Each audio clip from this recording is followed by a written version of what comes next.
بسم اللہ الرحمن الرحیم۔ السلام علیکم۔ آج جو موضوع ہم ڈسکس کرنے جا رہے ہیں وہ ہے پروگرامڈ انسٹرکشن، یعنی پروگرام شدہ طریقہ تدریس۔ پروگرام شدہ تدریس انفرادی تدریس کا ایک ایسا طریقہ تدریس ہے جس میں طلبہ خاصے سرگرم عمل ہوتے ہیں اور سرگرم عمل ہونے کے ساتھ ساتھ وہ اپنی رفتار کے ساتھ سیکھتے ہیں، پھر انہیں اپنی کارکردگی کے نتائج کا بھی فوری علم ہو جاتا ہے۔ اس تدریس کا بنیادی تصور یہ ہے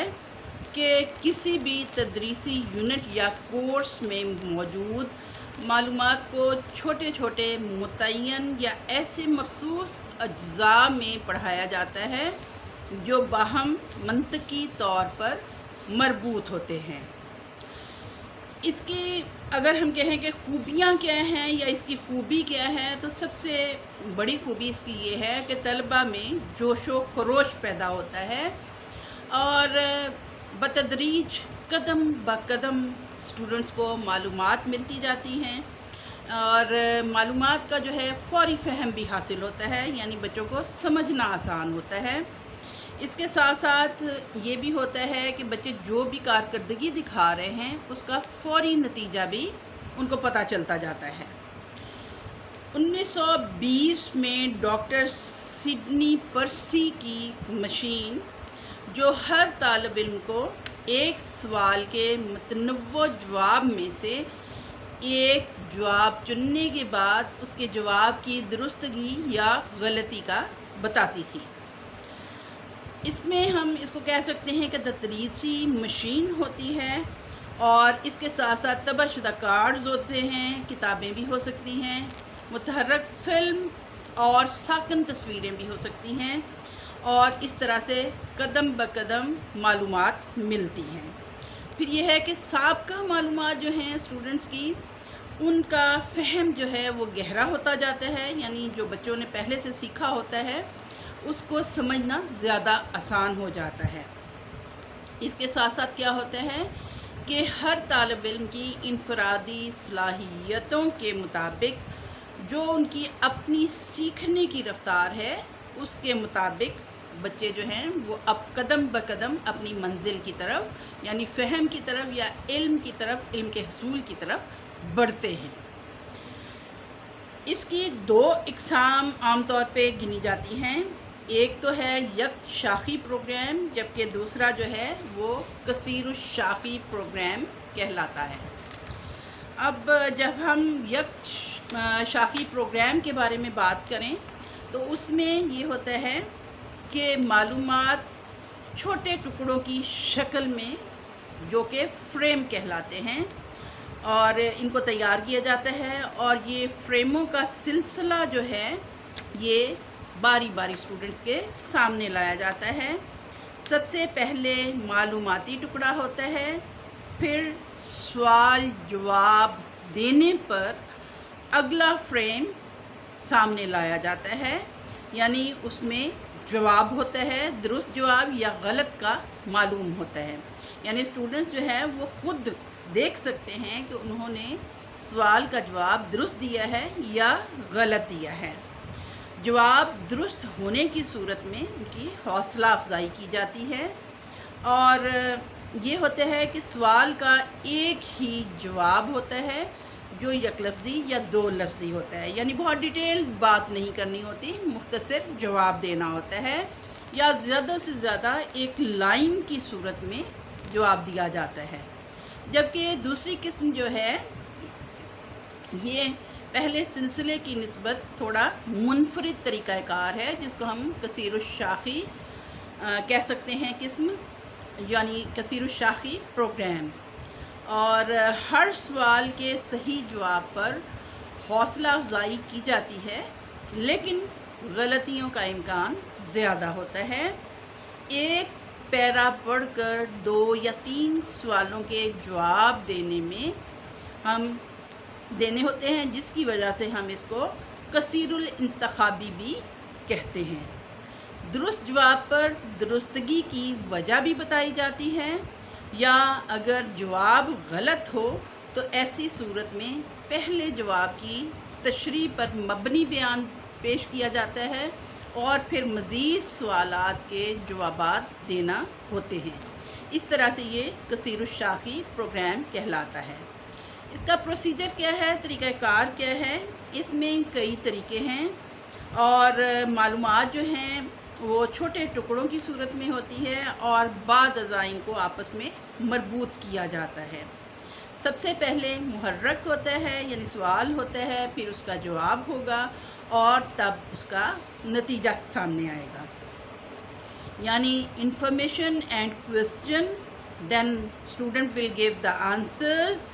and then the knowledge of results, یعنی کیسا رزلٹ رہا، درست جواب دیا ہے یا غلط دیا ہے۔ اس کے مراحل کیا ہیں؟ سب سے پہلے منطقی طور پر ٹکڑوں میں تقسیم کیا جاتا ہے اور ایک فریم جو کسی بھی خیال پر مبنی ہو سکتا ہے، اور ہر فریم کے ساتھ ایک سوال جڑا ہوتا ہے اور اس سوال کی جواب دہی اسٹوڈنٹس نے کرنا ہوتی ہے، یعنی وہ جواب دیں گے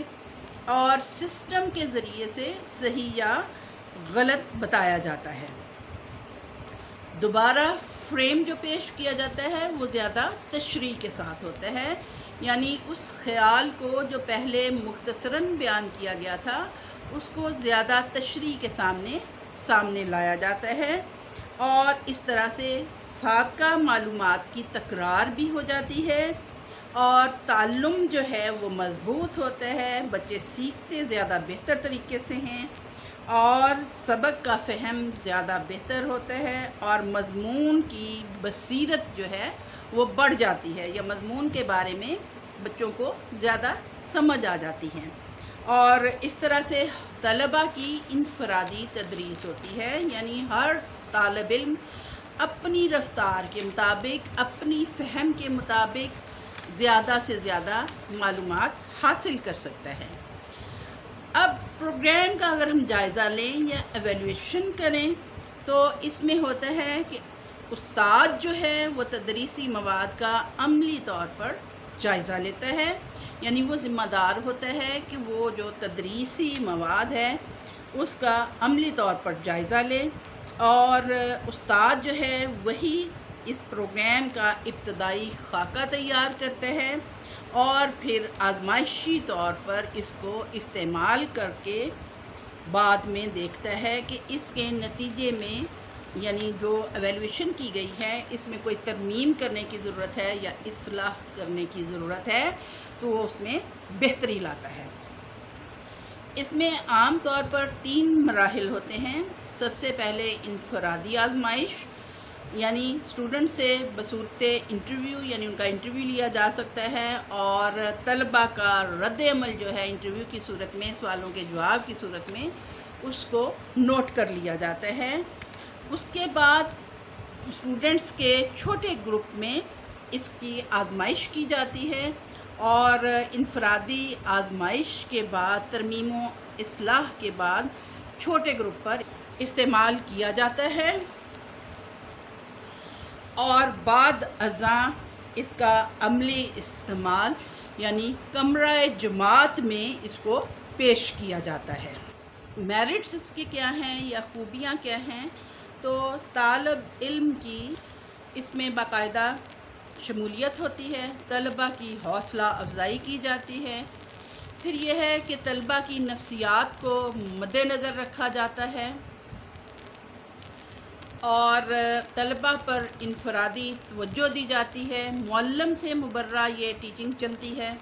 اور طلباء کی رفتار کے مطابق تدریس ہوتی ہے۔ پھر یہ ہے کہ بنیادی تصورات جو ہیں وہ زیادہ بہتر طور پہ طلباء سمجھ سکتے ہیں اور مضامین کے مبادیات کی بہتر تعلیم ہوتی ہے، کم وقت میں بہتر مصرف ہوتا ہے اور دلچسپ کھیل کی صورت میں تعلیم و تعلم کا کام عمل میں آتا ہے۔ ڈی میرٹس کیا ہیں اس کے؟ تو اس حوالے سے یہ ہے کہ استاد کا کردار محدود ہوتا ہے، یعنی خامیوں میں ہم اس کو شمار کر سکتے ہیں کہ استاد کا کردار جو ہے وہ محدود ہوگا، طلبہ کا مشین پر انحصار بڑھ جائے گا، اور طلبہ کی صلاحیتیں جو ہے وہ بھی محدود ہو جائیں گی، اور تمام مضامین کی تدریس کے لیے ناکامی ہوتی ہے۔ پھر طلبہ کے لیے تھکان اور بوریت کا باعث بھی بنتا ہے۔ اس کے ساتھ کیا ہوتا ہے کہ تصورات کی تدریس کے لیے یہ ناموزوں رہتا ہے۔ یعنی ان باتوں کا ہمیں دیکھنا پڑتا ہے کہ یہ اس کے ڈی میرٹس ہیں یا اس کی خامیاں ہیں۔ تو امید ہے اس حوالے سے آپ لوگ زیادہ بہتر طور پر ٹاپک کو سمجھ سکے ہوں گے۔ اوکے، اللہ حافظ۔